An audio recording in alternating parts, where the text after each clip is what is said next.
Friends, आज हम GoPro book के चैप्टर 1 के ऊपर बात करने जा रहे हैं।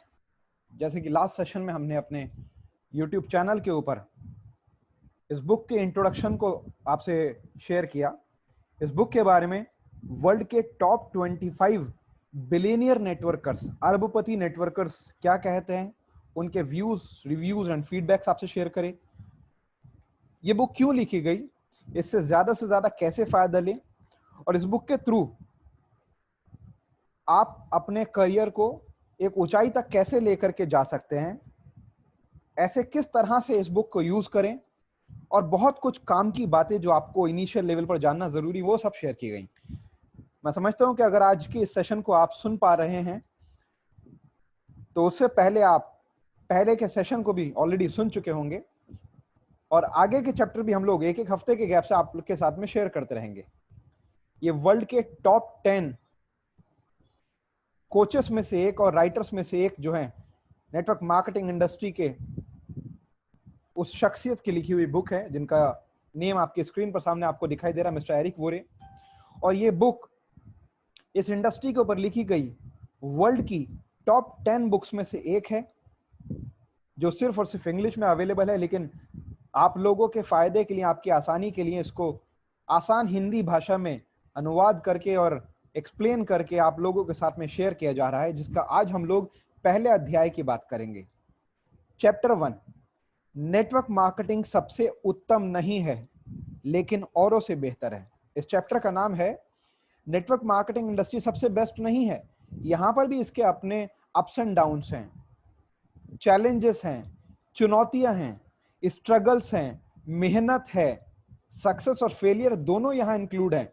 लेकिन अगर आप कंपैरेटिव स्टडी के साथ में किसी भी अदर इंडस्ट्री के साथ में इसको आप अगर कंपेयर करते हैं तो ये सबसे बेहतर है। दोस्तों, क्या आप बेचैन महसूस करते हैं? क्या आप खुद को असंतुष्ट महसूस करते हैं? क्या आप अपने काम और जीवन बनाने के तरीके को देखकर सोचते हैं कि कोई बेहतर रास्ता जरूर होना चाहिए? अच्छी खबर यह है कि हाँ, एक बेहतर रास्ता है, लेकिन यह रास्ता उन रास्तों से अलग है जो आपको स्कूल में सिखाए गए हैं। मैं आपको बताता हूं। मैं पूरे विश्व में यात्रा करता हूं।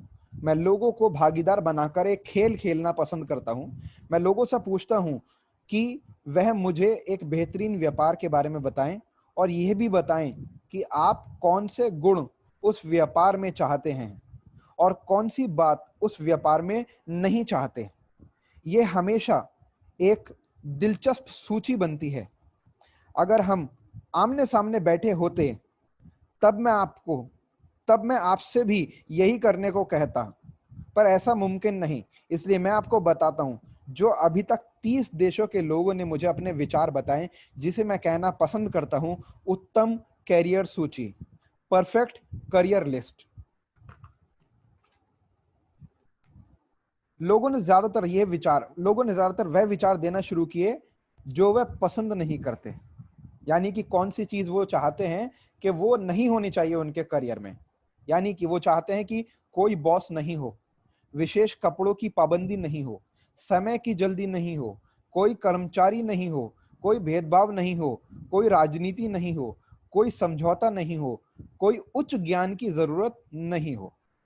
अब लोगों ने अच्छी सोच के साथ विचारों को देखा और अपने सकारात्मक गुण बताए जो उत्तम करियर में चाहते हैं, यानी कि वो बातें जो वो अपने परफेक्ट करियर लिस्ट में चाहते हैं। सकारात्मक यानी कि पॉजिटिव, अच्छे उत्पाद एवं सेवाएं, असीमित आय, अवशिष्ट आय यानी कि पैसिव इनकम, काम नहीं भी करें तो भी पैसा आए, अपने पसंद के लोगों के साथ काम करना, समय की आजादी, व्यक्तिगत विकास, अंतरराष्ट्रीय यानी कि इंटरनेशनल लेवल पर वो उसे बिल्ड कर सकें, जरूरतमंद की मदद में योगदान, कम खर्च में शुरुआत हो सके, आयकर सुविधा यानी कि इनकम टैक्स के बेनिफिट। आप अपनी पसंद के गुण विचार भी इसमें जोड़ सकते हैं। आप सोच के देखें, ऐसे गुणों से भरा करियर कितना रोमांचित होगा। सभी नौकरियां जिन्हें मैं जानता हूं वह इन 5 वर्गों में आती हैं। Number 1 blue collar, number 2 white collar, number 3 sales, number 4 पारंपरिक व्यापार यानी कि ट्रेडिशनल बिजनेस, नंबर 5 इन्वेस्टर्स। आइए सबसे पहले बात करते हैं ब्लू कॉलर करियर की। यह है विकिपीडिया परिभाषा। ब्लू कॉलर कर्मी वह मजदूर जो मजदूरी वर्ग में आते हैं, जो खुद मजदूरी कार्य करते हैं। मेरी परिभाषा में वह लोग जो किसी चीज को ठीक करने, बनाने, साफ करने, तैयार करने वाले कार्य करते हैं, वह ब्लू कॉलर में आते हैं। मैंने अपने जीवन में कई ब्लू कॉलर काम किए हैं और कोई भी व्यक्ति जो इस वर्ग में कार्य करता है उसे अपने कार्य में संपूर्ण संतुष्टि नहीं मिलती है। लेकिन यहाँ एक बड़ा सवाल आता है, क्या ब्लू कॉलर कार्य उत्तम करियर सूची में आ सकते हैं? यकीनन जवाब है नहीं। यकीनन जवाब है नहीं।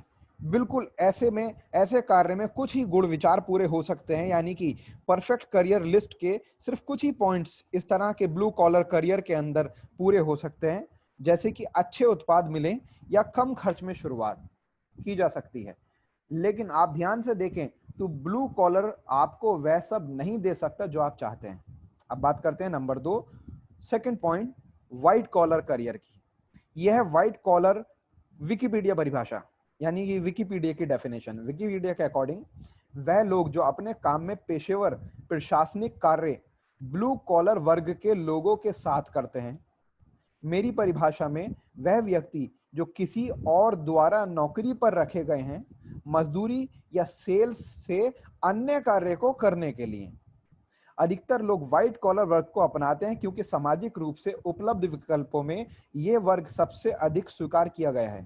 यह लंबे समय से सुरक्षित विकल्प के रूप में देखा गया है, यानी कि सुरक्षित इसमें सेव ऑप्शन की तरह से करियर को देखा जाता है। पर हाल ही में बहुत कुछ बदल गया है। जब तक आप कंपनी के प्रति वफादार हैं, कंपनी आपके प्रति वफादार रहेगी। मैंने अपने जीवन में व्हाइट कॉलर वर्ग में भी काम किया है। मेरे अनुभव के अनुसार 2 तरह के लोग इस वर्ग में कार्य करते हैं, अचीवर्स और हाइडर्स। अचीवर्स वह लोग जो उच्च स्तर पर काम करना चाहते हैं। ऐसे लोग महत्वाकांक्षी, यानी कि एम्बिशियस, प्रेरित और शक्तिशाली होते हैं, यानी कि स्ट्रांग होते हैं, कॉन्फिडेंट होते हैं, मोटिवेटेड होते हैं। ये उच्च विचारों से भरे होते हैं, यानी कि बड़ी सोच से भरे होते हैं और कॉर्पोरेट की सीढ़ी पर बढ़ना चाहते हैं, यानी कि प्राइवेट सेक्टर के अंदर तरक्की करना चाहते हैं, जिनमें महान गुण होते हैं। लेकिन अचीवर का एक नकारात्मक पहलू भी है। जब एक व्यक्ति अचीवर बनने का फैसला लेता है, वह औरों के लिए लक्ष्य यानी कि टारगेट बन जाता है। बॉस उसे नौकरी के लिए डराते हैं, इसलिए वह खुद को नीचे ही रोक कर रखता है। उसके साथी इस नजर से देखते हैं कि वह उन्हें नीचा दिखा रहा है या अपने प्रमोशन लेने में लगा है। तब वह अपनी उपलब्धियों को कमजोर करने की कोशिश करता रहता है।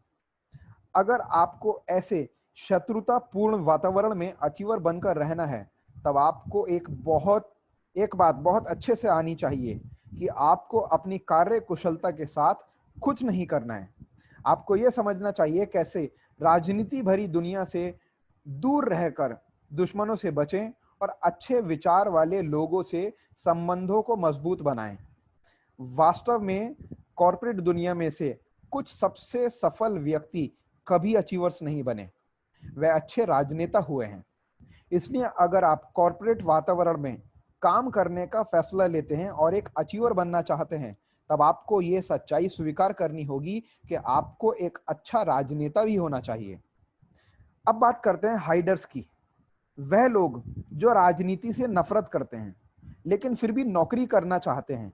वह सीख लेते हैं कैसे महत्वाकांक्षी अचीवर नहीं बना जाए, यानी कि एक एम्बिशियस अचीवर नहीं बना जाए। वह अलग होकर खड़े नहीं होते हैं, वह मीटिंग में चुप रहते हैं। वह नए विचारों को सामने नहीं रखते, वह छिपते हैं। वह अपना सिर झुकाकर रखते हैं और वही काम करते हैं जैसा उनसे कहा जाता है। वह सिर्फ उतना करते हैं कि उनके बारे में नकारात्मक बात नहीं हो। इस तरह वह कंपनी में जीवित रहते हैं। यह रणनीति दशकों से काम आ रही है, लेकिन नई अर्थव्यवस्था में अब छिपना अधिक कठिन होता जा रहा है और लोग समय से बाहर होते जा रहे हैं। अब हम वापस एक अच्छे करियर सूची पर आए तो क्या व्हाइट कॉलर कार्य एक उस सूची में आ सकते हैं? यानी कि क्या व्हाइट कॉलर जॉब को आप परफेक्ट करियर लिस्ट में मान सकते हैं? स्पष्ट रूप से जवाब है बिल्कुल नहीं। निश्चित रूप से कई वर्गों में नहीं आता। आगे बात करते हैं सेल्स। सेल्स, कुछ लोगों का चयन नौकरी से अलग जाकर सेल्स करियर में शामिल होने का होता है। यह लोग निश्चित रूप से अधिक साहसी होते हैं, क्योंकि आमतौर पर सेल्स कर्मी की आय काम करने के घंटे के बजाय उसके उत्पादन के अनुसार दी जाती है। मैं हजारों सेल्स कर्मियों को जानता हूं। उन सबका एक आम विषय होता है जो मैंने अपने पूरे करियर में गौर किया है। एक अच्छे सेल्स कर्मी के पास एक ऐसा समय आएगा जब हर चीज अच्छे से होगी। वह जो भी छुएगा सोना बन जाएगा और वह बहुत अच्छा पैसा कमाएगा। जितनी जल्दी ये सब होता है, वह लगभग अपनी जीवन शैली को उस उच्च स्तर की आय के अनुसार बना लेता है, मेंटेन कर लेता है।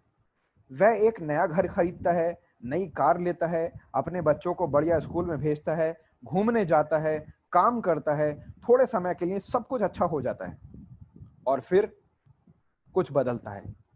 कंपनी अपनी योजनाएं बदलती है, उनका क्षेत्र कम हो जाता है, प्रतियोगी ऊपर होने लगते हैं, वह अपना सर्वश्रेष्ठ ग्राहक खो देता है, अर्थव्यवस्था में मंदी आ जाती है, नई तकनीक से उनके प्रस्ताव का महत्व कम हो जाता है, या सरकार से इंडस्ट्री में बदलाव आ जाते हैं। ये सिर्फ कुछ उदाहरण हैं।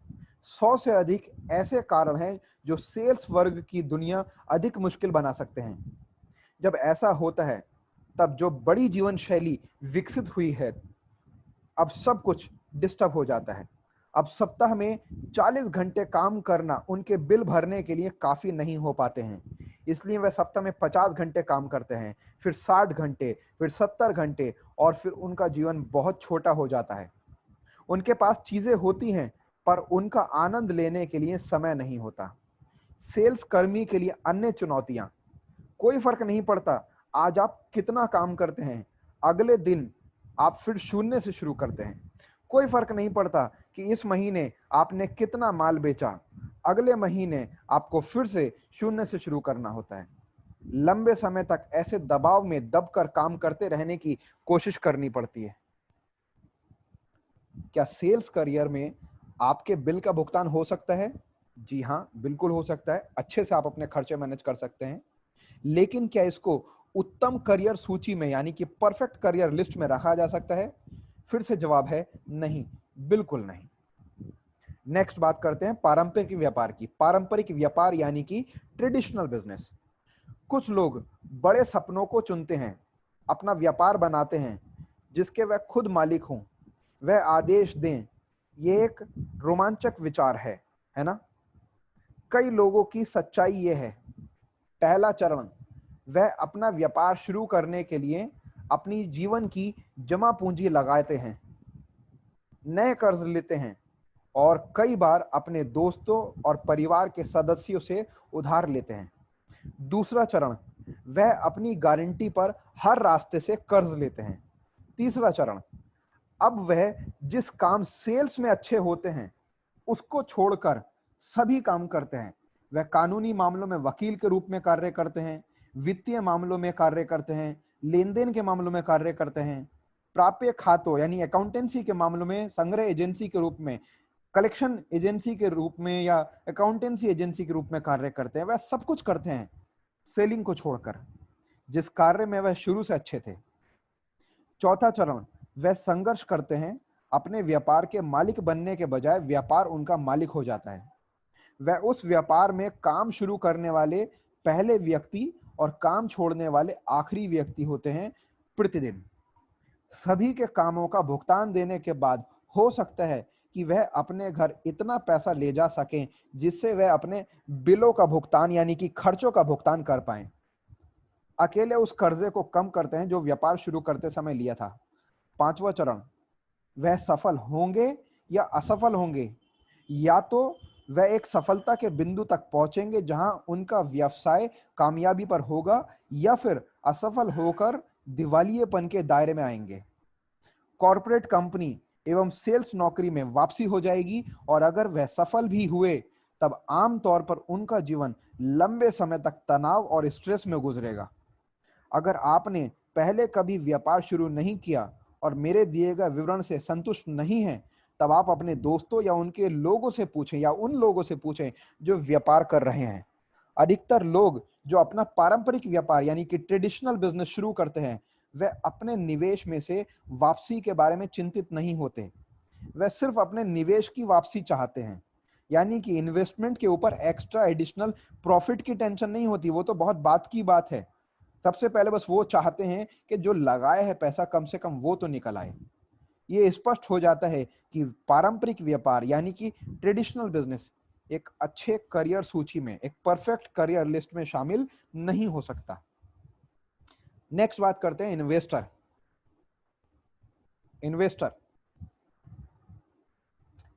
आज विश्व में कमाई करने के लिए एक वर्ग है इन्वेस्टर।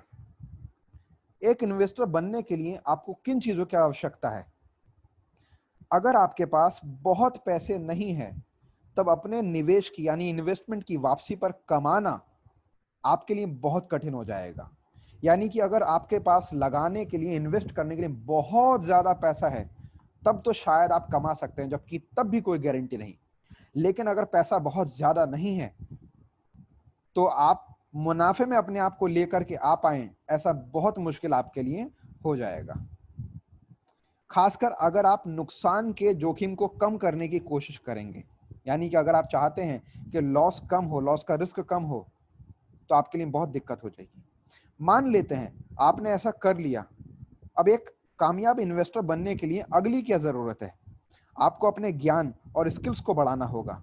मैं कई लोगों को जानता हूं, मैं गिनती कर सकता हूं उन लोगों की जो कई सालों तक रियल एस्टेट में काफी ज्ञानी रहे हैं, लेकिन जब रियल एस्टेट मार्केट में बदलाव होते हैं, उस समय उनका ज्ञान और उनके स्किल्स उनकी मदद नहीं कर पाते हैं और वे बहुत कुछ खो देते हैं। यदि आप किसी और के पारंपरिक व्यापार में निवेश करना चाहते हैं, गुड लक। ज्यादातर मामलों में आप इन्वेस्टर नहीं होंगे, आप सिर्फ एक परोपकारी लगेंगे। यानी कि दूसरे के बिजनेस में अगर आप पैसा लगाएंगे, तो उस वक्त आप एक इन्वेस्टर के तरह से बिजनेस पार्टनर नहीं होंगे, बल्कि ज्यादातर केसेस में आप सिर्फ और सिर्फ परोपकार करने वाले, बस सोशल सर्विस या सपोर्ट करने वाले एक शख्स होंगे। बिजनेस के मालिक मेन आप नहीं होंगे, मालिकाना हक आपका नहीं होगा। अब सवाल आता है, शेयर बाजार कैसा रहेगा? लोग यहां कमाते हैं, है ना? क्यों नहीं कमाते? कुछ समय समय पर ऐसा करते हैं, पर मैं सफल लोगों से ज्यादा असफल लोगों को जानता हूं कि जिन्होंने शेयर मार्केट से कमाया वो बहुत कम लोग हैं, और जिन्होंने शेयर मार्केट में गवाया वो बहुत ज्यादा लोग हैं। यहाँ रिटर्न मिलना मुश्किल, बहुत मुश्किल है। शेयर मार्केट के थ्रू रिटर्न मिलना, स्टॉक मार्केट के थ्रू रिटर्न मिलना बहुत मुश्किल है। जब आप नियंत्रण में ना हो, और आप यकीन माने आप इन्वेस्टर के रूप में खुद को नियंत्रण में नहीं रख सकते। कुछ भी हो सकता है, रातों रात कुछ भी हो सकता है। मैं आपको एक हकीकत बताता हूं। मैं साल 2001 में अच्छे से रह रहा था और मैं सबसे ज्यादा कमाने वाले सलाहकार के रूप में काम कर रहा था। मेरी सेल्स के हिस्से में मुझे नई कंपनी के लगभग 1,70,000 शेयर प्राप्त हुए। यह सार्वजनिक रूप से न्यूयॉर्क स्टॉक एक्सचेंज में शेयर की बिक्री $44 पर हो रही थी, जिसका मतलब है मेरे स्टॉक की कीमत $7.5 मिलियन के करीब थी। मेरी बड़ी कमाई और अच्छी पहचान थी, जीवन बहुत अच्छे से चल रहा था।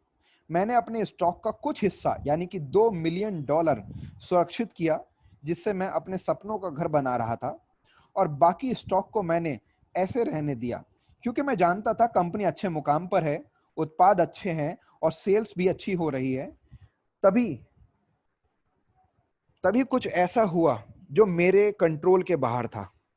रातों रात स्टॉक की कीमत $44 से $37 पहुंच गई, क्योंकि कुछ इन्वेस्टर्स कंपनी को निशाना बना रहे थे और स्टॉक कम हो गए। दूसरे शब्दों में कहें तो स्टॉक की कीमत जितनी नीचे गिरेगी वह उतना ज्यादा पैसा कमाएंगे।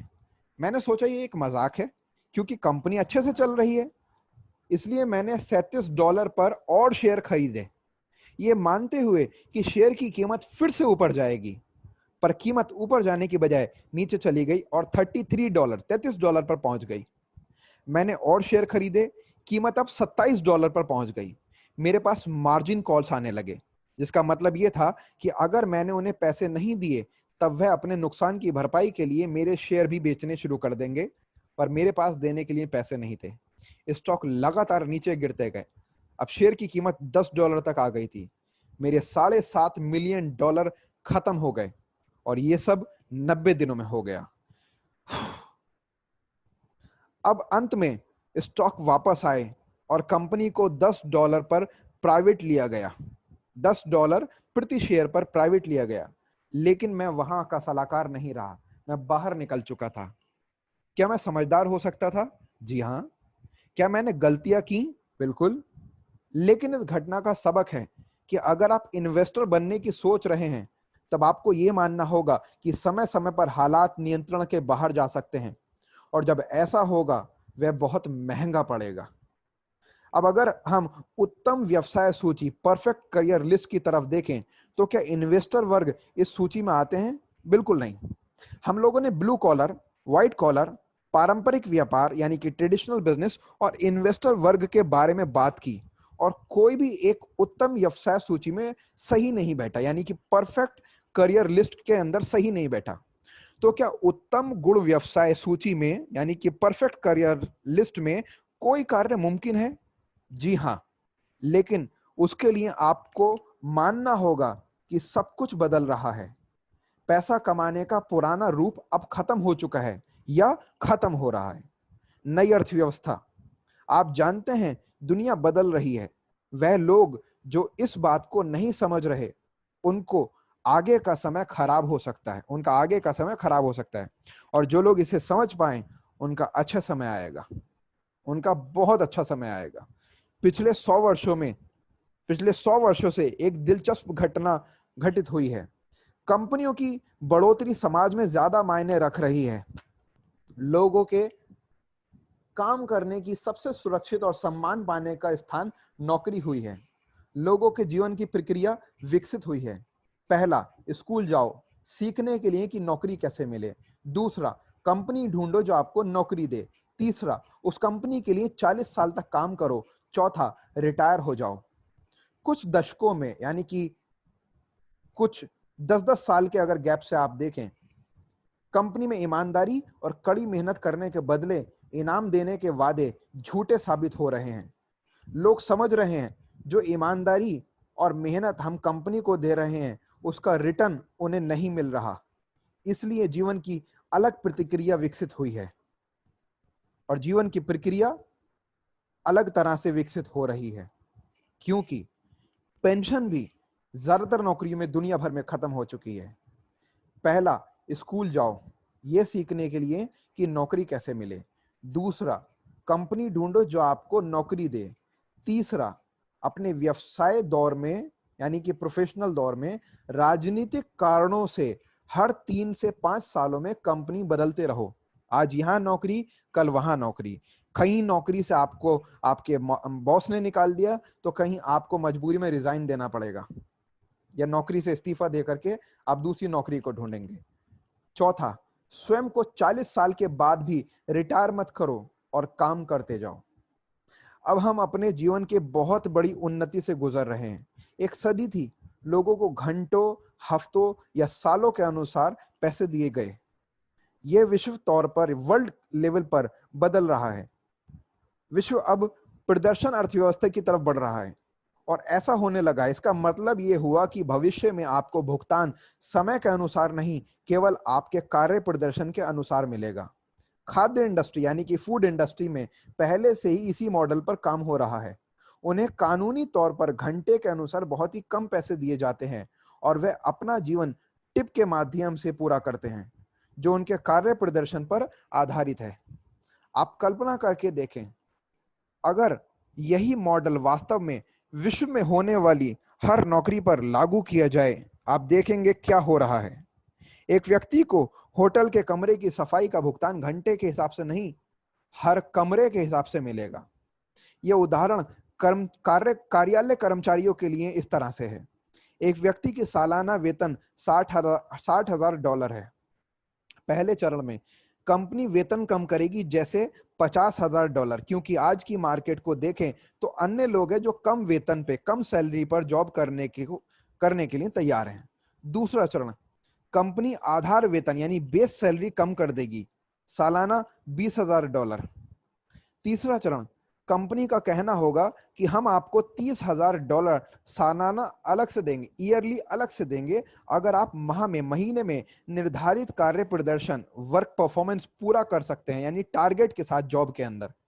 अन्य शब्दों में कहें, अगर आप निर्धारित संख्या को पार कर देंगे तब आपको अलग से $2500 प्रति माह मिलेगा, महीने का मिलेगा। अब दबाव आपके ऊपर है और कंपनी इसमें खुश है, क्योंकि अगर आप संख्या पार नहीं कर पाए, वह तब भी काफी बचत कर लेंगे। अगर आप संख्या को पार कर पाते हैं तो क्या आप अनुमान लगा सकते हैं कि आपके भविष्य में क्या है? वह आपकी आवश्यकताओं को बढ़ाएंगे जब तक आप और बेहतरीन नहीं बनते। यह आपके साथ होगा अगर आप पहले से अधिक निपुण और कुशल नहीं हैं। गिनते रहें, यह विश्व भर के हर एक पेशे में होगा। विकास की शुरुआत हो चुकी है। यह क्यों हो रहा है? यह कंपनी के लिए एक बेहतर मॉडल है। यह कम खर्च में ज्यादा बेहतर परिणाम देता है। नई अर्थव्यवस्था में कम लोगों को जरूरत है, इसलिए कंपनी के पास बहुत लोग हैं, कम से कम नौकरियों के लिए। मैं आपको बताता हूं, नई अर्थव्यवस्था में कम लोग क्यों चाहिए। तेजी से बढ़ती टेक्नोलॉजी ने हर चीज को बदल दिया है। 100 साल पहले 90% जनसंख्या खेती बाड़ी में काम करती थी। आज बेहतर कुशल उपकरणों के कारण 1% से भी कम रह गई है और सभी किसानी नौकरियां जा चुकी हैं। आज आप मशीनों से बात करते हैं, यानी कि वह नौकरियां चली गई। पहले कॉल सेंटर में आप कॉल करते थे या बहुत सारे कस्टमर केयर पे आप कॉल करते थे, तो वहां पर लोग होते थे। आज आप मशीनों से बात करते हैं, वो वाली नौकरियां चली गई। याद करें, जब कंपनी में काफी तादाद में सेल्स कर्मी होते थे, अब लोग ऑनलाइन ऑर्डर करते हैं और वह भी नौकरियां चली गई हैं। याद करें, बड़े बड़े सिनेमा घर और वहां काम करने वाले लोग, अब लोग अपने मोबाइल और टैबलेट में फिल्में देखते हैं और उनमें से बहुत सारी नौकरियां जा चुकी हैं। देखिए, बहुत सारे शॉपिंग मॉल्स, शॉपिंग सेंटर्स के अंदर पहले आपको कोई खाने की चीज खरीदनी होती थी, कोई पीने की चीज खरीदनी होती थी, आप जाकर के एक स्टॉल से खरीदते थे, और आज वहां पर कंप्यूटराइज्ड मशीनें लगा दी गई हैं, जिसमें आपको जो भी चीज चाहिए आप ले सकते हैं, पैसा डालिए और वो चीज आपके पास मशीन से निकल आएगी। यानी कि उस स्टॉल के ऊपर काम करने वाले लोगों की भी नौकरियां चली गई। मुझे किताब पढ़ना पसंद है, मुझे किताबें पढ़ना पसंद है, लेकिन आप नजदीकी किताबों की दुकान पर जाएं, वह जल्दी ही इतिहास में रह जाएंगी। मैं विश्व के लगभग हर वर्ग कार्यों को देख चुका हूं। टेक्नोलॉजी और कुशलता के कारण हर दिन नौकरियां खत्म होती जा रही हैं और हम इसे रोकने के लिए कुछ भी नहीं कर सकते। वास्तव में इसमें तेजी हो रही है। अगर आप बैठे बैठे इंतजार कर रहे हैं कि अर्थव्यवस्था में वापस उछाल आएगा और नौकरियां वापस आएंगी, तो ऐसा कभी नहीं होने वाला। जैसे किसानों के बच्चे दीवार की लिखावट देखकर नए व्यवसायों के लिए खेती छोड़ देते हैं, वैसा ही उन लोगों के साथ हो रहा है जो पुरानी अर्थव्यवस्था में काम कर रहे हैं। जीवित रहने के लिए उन्हें आंखें खोलकर सच्चाई देखने की जरूरत है और एक नया करियर खोजने की जरूरत है। दोस्तों, नेटवर्क मार्केटिंग और सभी से बेहतर है। मैं जानता हूं, सबसे बेहतर तरीका ना सिर्फ जीवित रहने के लिए बल्कि नई अर्थव्यवस्था में कामयाब होने का, वो है नेटवर्क मार्केटिंग। आज विश्व में महत्वपूर्ण उत्पाद और सेवाएं हैं जिनको जरूरतमंद लोगों तक प्रदर्शन करने के लिए जरूरत है, पहुंचाने की, प्रेजेंट करने की जरूरत है। उपभोक्ताओं को भी अभी भी शिक्षित होने की जरूरत है। कंपनी के पास विकल्प है, वह विज्ञापन की दुनिया से जुड़कर खुद को दिखा सकती है। वह अपने उत्पाद और सेवाओं को बेचने के लिए महंगे और कुशल सेल्स टीम नौकरी पर रख सकती है, या फिर वह नेटवर्क मार्केटिंग मॉडल का उपयोग करके विश्व के लोगों के सामने अपनी कहानी रख सकती है। ज्यादा से ज्यादा कंपनियां नेटवर्क मार्केटिंग का चयन करेंगी क्योंकि ये नई अर्थव्यवस्था में सटीक बैठती है।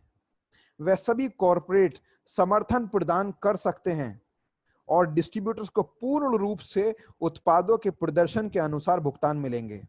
ये बहुत कुशल रहेगा क्योंकि नई अर्थव्यवस्था में मुंह शब्द यानी कि माउथ पब्लिसिटी विज्ञापन और अन्य रूप की तुलना में बेहतर काम कर रहा है। नई अर्थव्यवस्था में माउथ पब्लिसिटी विज्ञापन और अन्य रूप की तुलना में बेहतर काम कर रहा है। कंपनी जो पैसा विज्ञापन में खर्च करती थी, वही पैसा डिस्ट्रीब्यूटर्स को उनके प्रदर्शन के अनुसार देगी। एक एंटरप्रेन्योर के रूप में आप खुद को मान सकते हैं कि आपको पारंपरिक व्यवसाय के सभी फायदे मिल सकते हैं बिना किसी नुकसान उठाए, और आपकी कमाई की कोई सीमा नहीं होगी, क्योंकि नेटवर्क मार्केटिंग कंपनियां चाहती हैं कि आप जितना चाहें पैसे कमाएं। वैसे भी अगर आप पैसे प्रदर्शन के अनुसार दिए जाएं, यानी कि अगर आपको पैसे प्रदर्शन के परफॉर्मेंस के अकॉर्डिंग दिए जाएं, तब हम सीमित कमाई में क्यों रहें। हम ज्यादा बेहतर काम करके, परफॉर्म करके और अपनी टीम के थ्रू भी काम करवा करके ज्यादा से ज्यादा कमा सकते हैं। अब नेक्स्ट एक पॉइंट आता है नेटवर्क मार्केटिंग में पकड़। नेटवर्क मार्केटिंग में क्या कमी हो सकती है, कौन सी चीज ऐसी है कि जो हो सकता है कुछ लोगों को पसंद ना आए। ये सब सुन के अच्छा लगता है और ऐसा होता है, लेकिन यहाँ एक पकड़ है, एक कमी है जो ज्यादातर लोग आपको नहीं बताएंगे। नेटवर्क मार्केटिंग की पकड़ क्या है, कमी क्या है? आपको अज्ञानी लोगों द्वारा सामाजिक सम्मान का नुकसान उठाना पड़ेगा। मैं दोबारा रिपीट कर दूं, नेटवर्क मार्केटिंग के अंदर सिर्फ एक ही कमी है। आपको जब तक आप इस इंडस्ट्री में कामयाब नहीं हो जाते, अच्छे लेवल पर कमाई नहीं कराने लग जाते, कुछ समय तक, कुछ महीने या फिर कुछ साल तक आपको इस इंडस्ट्री को लेकर जो अज्ञानी लोग हैं, अनअवेयर लोग हैं, आपको उन अज्ञानी लोगों द्वारा सामाजिक सम्मान यानी कि जो आपका सोशल रेस्पेक्ट है, उसका नुकसान उठाना पड़ेगा। लोग आपको हो सकता है कि क्रिटिसाइज करें, डिमोटिवेट करें, डिमोरलाइज करें, टांग खींचें, आपका मजाक बनाएं। बस इस चीज को आपको झेलना पड़ेगा, बर्दाश्त करना पड़ेगा कुछ समय तक। इसका मतलब है थोड़े समय के लिए। लोग अब भी पुरानी अर्थव्यवस्था में रहने और काम करने की कोशिश कर रहे हैं। वह आप जितना नहीं सोचेंगे, वह नहीं समझेंगे, वह सोचेंगे कि आप पागल होकर नेटवर्क मार्केटिंग में लगे हुए हैं। नेटवर्क मार्केटिंग को सिर्फ समझ लेना पूरी तरह से सही शब्द नहीं है, आपको इससे अधिक करने की जरूरत है। आपको मानने की जरूरत है कि अज्ञानी लोगों द्वारा सामाजिक सम्मान का नुकसान उठाना पड़ेगा। औरों के सामने पूरा होने से पहले आपको अपने विचारों का भविष्य देखना होगा। आप स्मार्ट हैं, आप वह व्यक्ति हैं जो अपने जीवन को बेहतर बनाने के कार्य करेंगे। जो अपने जीवन को आप स्मार्ट व्यक्ति हैं, आप वह व्यक्ति हैं जो अपने जीवन को बेहतर बनाने के कार्य करेंगे। लोग आपकी बात के बारे में नहीं सोचेंगे, इसका एक कारण है, और वह सिर्फ इसलिए नहीं कि वह पुरानी अर्थव्यवस्था में फंसे हुए हैं, बल्कि ये देखते हैं कि मैं आपको ये समझाने में मदद कर पाता हूं। आइए देखते हैं। क्योंकि अगर आप नेटवर्क मार्केटिंग व्यवसाय में, नेटवर्क मार्केटिंग बिजनेस में काम करने का फैसला लेते हैं, तब आपके लिए ये जानना जरूरी है। ज्यादातर लोग या तो नेटवर्क मार्केटिंग कंपनी से जुड़ते हैं या उस व्यक्ति से जिसे वह जानते हैं। यह लगभग हर व्यक्ति के मन में आता है जिसने नेटवर्क मार्केटिंग में शामिल होने का फैसला लिया है। हाँ, मैं सोच सकता हूं 5 में से 6 लोगों ने भी ऐसा किया था। ऐसा कभी कभी कुछ लोग सोचते हैं कि ऐसे ऐसे कुछ लोग थे जिन्होंने ऐसा किया था। मेरी बहन बहुत अच्छी होगी, मेरे दोस्त इस तरह की चीजें पसंद करते थे, मैं जानता हूं अन्य लोग भी अद्भुत हो सकेंगे। कुल मिलाकर अन्य शब्दों में कहें तो उन लोगों ने किसी पेशे को नहीं चुना, यानी कि इस काम को वो प्रोफेशनल हो करके और बिल्कुल बिजनेस की तरह से हो करके नहीं चुनते, बल्कि वह बस भाग्यशाली होने की उम्मीद लगा रहे थे। यानी कि इस बिजनेस के अंदर वो अपने आप को तुक्का लगाकर, लकी मान करके आने की कोशिश करते हैं कि बस ट्राई करेंगे और नहीं भी अगर कर पाएंगे तो भी हम कमा लेंगे। यानी कि ग्रेजुएशन, पोस्ट ग्रेजुएशन, डॉक्टरी, टीचिंग, वकालत, एमबीए, चार्टेड अकाउंटेंसी, बहुत सारे कामों को करने से पहले कई साल की इंसान मेहनत करता है, पढ़ता है, सीखता है, वक्त लगाता है और पैसा भी लगाता है। उसके बाद में वो कमाना शुरू करता है और वो जानता है जिस वक्त वो इन सारी डिग्रीज में, इन सभी शिक्षाओं में इन्वॉल्व होता है, वो जानता है कि अभी पैसा नहीं आएगा, इसके बाद पैसा आएगा। लेकिन नेटवर्क मार्केटिंग में जब आने का डिसीजन लेता है तो वो सोचता है कि बिना पढ़े, बिना लिखे, बिना सीखे, बिना टाइम लगाए, बिना कुछ करे, पहले ही दिन से मेरे पास पैसा आने लगे। हफ्ते के अंदर मैं सैकड़ों, महीने के अंदर मैं हजारों, एक साल के अंदर मैं लाखों और 2 या 3 साल के अंदर मैं करोड़पति बन जाऊं। ध्यान से सुनिएगा इन बातों को।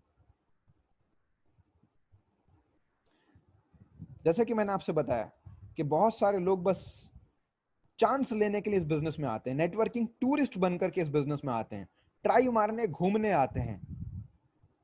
कुछ लोगों को ज्वाइन कराकर अपने खर्च वापस निकालना चाहते हैं और ये सोचते हैं कि बस बैठ के पैसे आने का इंतजार करना है। किसी और के काम पर आपको पैसे मिलना काफी आकर्षित है ना? लेकिन अक्सर गलत समझ लिया जाता है इसको सही तरीके से कैसे लेना चाहिए और समझना चाहिए और करना चाहिए, उस पर वो गौर नहीं देते।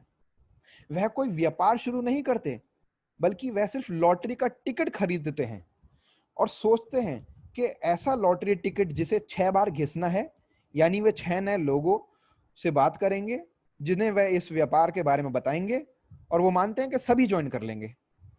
वह उन लोगों से मिलते हैं और उन्हें अपने व्यापार में ज्वाइन कराने की कोशिश करते हैं। कम ज्ञान और कम स्किल्स होने के कारण ज्यादातर लोग बिना कुछ कमाए खत्म हो जाते हैं, एक लॉटरी टिकट की तरह।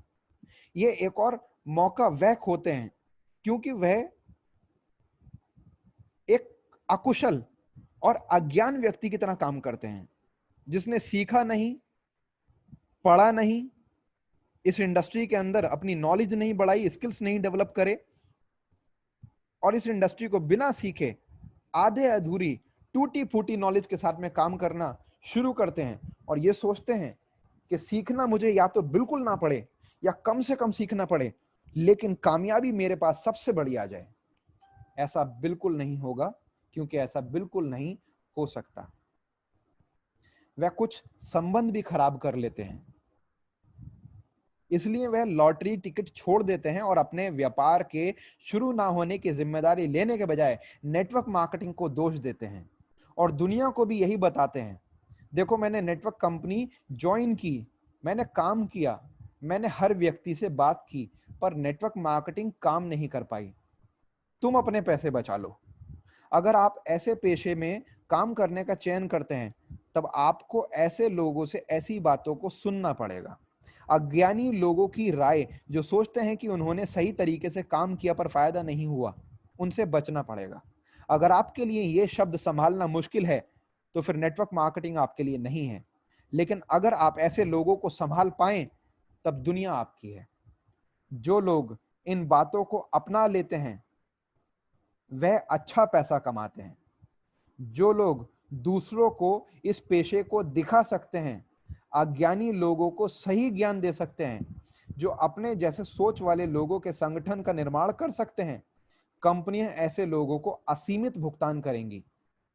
कुछ लोग कहना पसंद करते हैं कि धारणा ही सच्चाई है। मैं इस बात को नापसंद करता हूं। सदियों से दुनिया के महान लीडर्स ने इस बात को नजरअंदाज किया है। क्या हो अगर नेल्सन मंडेला ने कहा कि धारणा ही वास्तविकता है? क्या हो अगर मार्टिन लूथर किंग ने कहा कि धारणा ही वास्तविकता है? क्या हो अगर स्टीव जॉब्स ने कहा कि धारणा ही वास्तविकता है?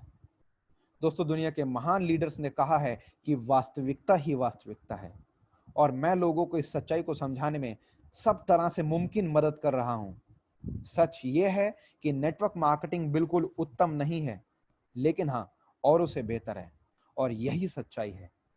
यहां पर भी अपनी चुनौतियां हो सकती हैं, अप्स एंड डाउन्स हो सकते हैं, फेलियर्स एंड सक्सेस हो सकते हैं, चैलेंजेस हो सकते हैं, चुनौतियां हो सकते हैं, स्ट्रगल हो सकते हैं, लेकिन बाकी सभी इंडस्ट्रीज और सभी करियर ऑप्शंस के मुकाबले ये सबसे ज्यादा बेहतर है। दोस्तों, इस ऑडियो को दोबारा सुनिएगा, बहुत संभाल के सुनिएगा और इसको अप्लाई कीजिए, अपने ऊपर फॉलो कीजिए, और तब तक सुनिएगा जब तक एक एक बात आपको 100% समझ में ना आ जाए और आपके दिल दिमाग में छप ना जाए। और इसके ऊपर नोट्स बना करके अपनी टीम को ट्रेनिंग दीजिए, अपनी टीम की काउंसलिंग कीजिए, अपनी टीम को सारी टीचिंग्स प्रमोट कीजिए, और इस ऑडियो को, इस सेशन को, गोप्रो के आज के इस चैप्टर को, इसके इस लिंक को आप अपनी पूरी टीम से शेयर कीजिए। जो पुराने लोग हैं उनसे भी, जो नए लोग हैं उनसे भी। खुद भी सुनिए, बार बार उनको भी सुनाइए, और बार बार बीच बीच में भी आप उनको सेंड करते रहिए।